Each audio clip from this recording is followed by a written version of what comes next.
Nicodemos, no versículo 9, ele tem uma dúvida. Nicodemos respondeu e disse: como pode ser isso? É como se ele até agora disse: eu não tenho condições de ter isso. Isso é difícil demais. E é mesmo. Porque pelas nossas forças e pela visão que Nicodemos está tendo, é impossível. Mas aquilo que é impossível para nós, não é para Deus. Louvado seja o nome do Senhor. Como explicar a alguém de coração duro? Alguém que perseguia e mandava matar, como Saulo de Tarso. Ouvir essa voz e ser transformado de perseguidor a perseguido. Somente uma ação sobrenatural. Somente uma ação de Deus. Bendito seja o nome do Senhor. Que continua até hoje, chamando vidas, chamando mortos para a vida. Meus amados irmãos, o versículo 10, Jesus responde mais uma vez, dizendo: tu és mestre em Israel e não sabes isto? Olha, irmãos, chamamos a nossa atenção que não é pela nossa inteligência que herdaremos o reino. Não é pelo nosso sentido cognitivo que herdaremos o reino. Não é porque fazemos parte de uma religião que herdaremos o reino. Não. E Jesus começa a dar sinais de como isso acontece. No versículo 11 ele diz: na verdade te digo, que nós dizemos o que sabemos e testificamos o que vimos, e não aceitais o nosso testemunho. Aqui Jesus ele afirma a sua autoridade.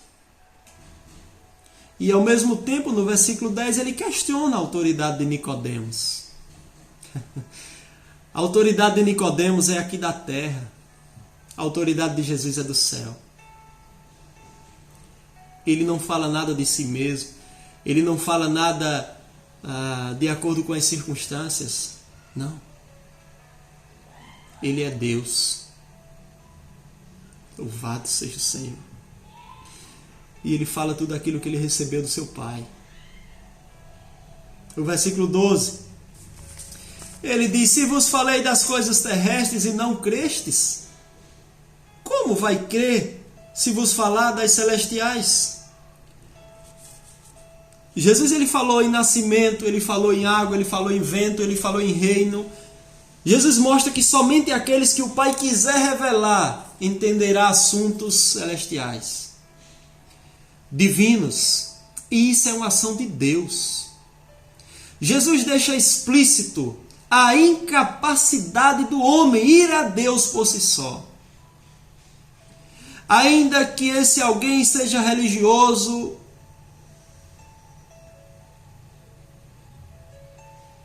seja um mestre, tenha uma inteligência humana extraordinária, seja zeloso, conheça as Escrituras, é impossível por si só passar do seu estado natural morto no pecado, sair do seu estado de miséria e condenação sozinho. É preciso nascer de novo. E Jesus aponta e ele dá o único meio que o Pai concede para que isso aconteça. Seguindo no versículo 13, mas que ele já começa a mostrar aqui a ênfase de tudo, que é crer. Crer. Meus amados irmãos, o versículo 13 diz: ora, Ninguém subiu ao céu,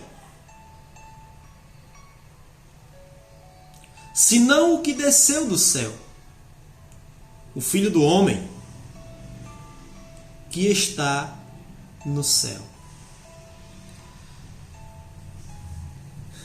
Jesus dá testemunho da sua natureza divina, de que somente ele veio do céu para que se cumprisse tudo aquilo que estava prometido que acontecesse. Todas as promessas, desde Gênesis 3,15. Jesus é o cumprimento de tudo isso, e ele está falando para alguém que conhece as Escrituras, mas que não conseguia enxergar esse alguém como sendo o Filho do Homem, aquele anunciado por Daniel, o servo sofredor, aquele anunciado por Isaías.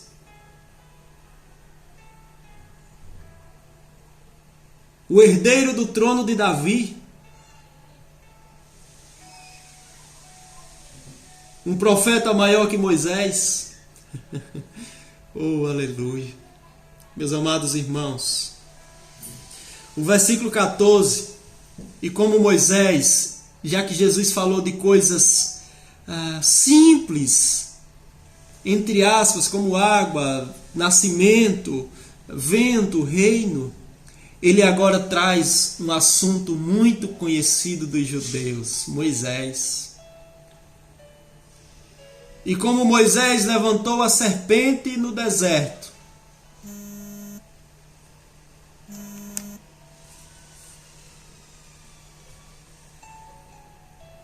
assim importa que o Filho do Homem seja levantado. Olha, meus amados irmãos, que versículo profundo. O povo de Israel no deserto começou a blasfemar. E por que isso? Por causa do pecado. E começou a rejeitar o maná de Deus. E Deus mandou serpentes para picar aquele povo. E o veneno da serpente era mortal. Então Jesus dá uma ordem, isso está em Números, deixa eu ver se eu anotei, acredito que Números 21, versículo 9.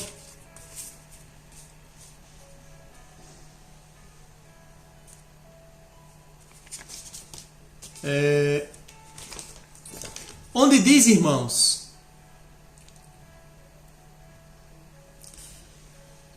que Deus mandou colocar Moisés fazer uma serpente de bronze. O pessoal começou a clamar a Moisés, que Moisés intercedesse a Deus.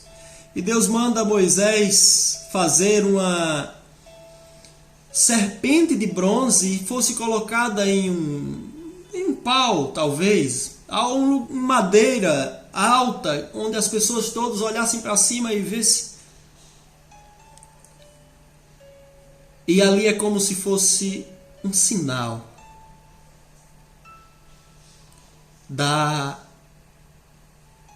do cumprimento perfeito que aconteceria em Jesus. Porque quando aqueles que eram picados pela serpente e que evidenciavam o seu estado e sua ruína, a morte eterna, a morte física que esse veneno causava, quando essas pessoas olhavam para aquela serpente de bronze, eram curadas. E elas eram libertas da sua morte física, elas não iam mais morrer. E Jesus ele diz aqui que assim como lá foi colocado, assim também importa que o Filho do Homem também seja colocado. Assim importa que o Filho do Homem seja levantado. E agora não mais para que as pessoas tivessem uma cura física, mas para que agora, ao olhar para Cristo na cruz, tivéssemos a libertação do veneno da serpente lá do jardim. que manchou a humanidade com o pecado. Então agora, quando olhamos para Cristo naquela cruz, louvado seja o nome do Senhor, nós somos salvos de uma morte. Mas não é da morte física,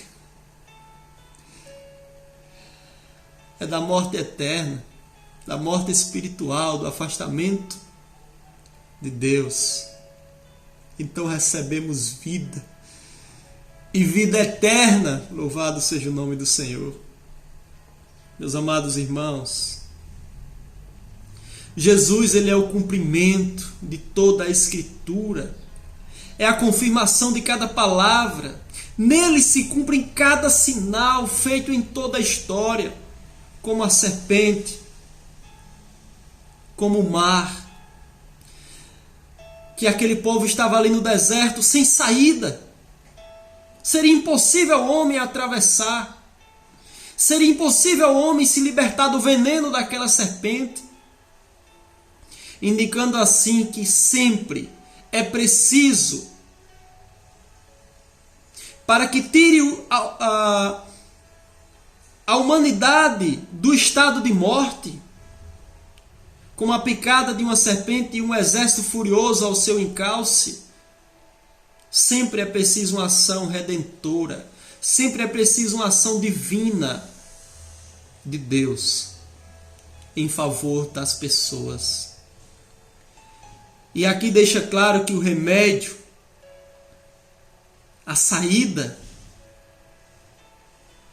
não está em nós, nem no mundo, mas sim no Filho do homem, no Filho de Deus, em Jesus Cristo. Louvado seja o nome do Senhor. Meus amados irmãos, é sempre de Deus, e essa ação é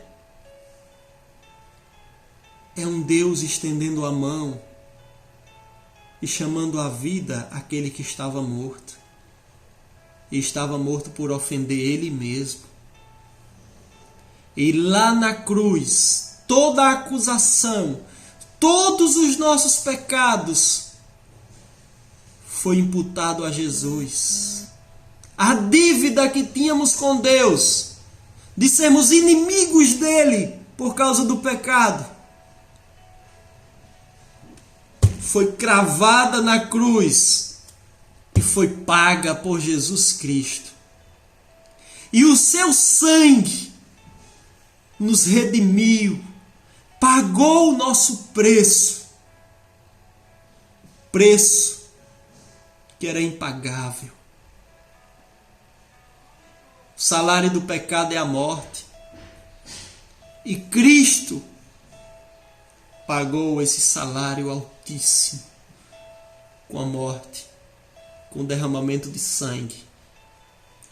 Meus amados irmãos, e o versículo 15 assim encerra: para que todo aquele que nele crê não pereça, não seja condenado, mas tenha a vida eterna.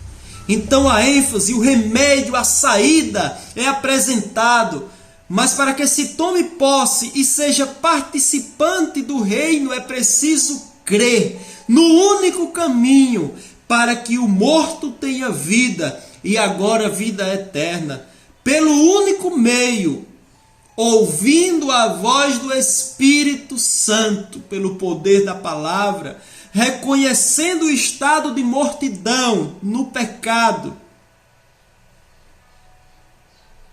e recebendo vida pela ação divina, agora ser regenerado.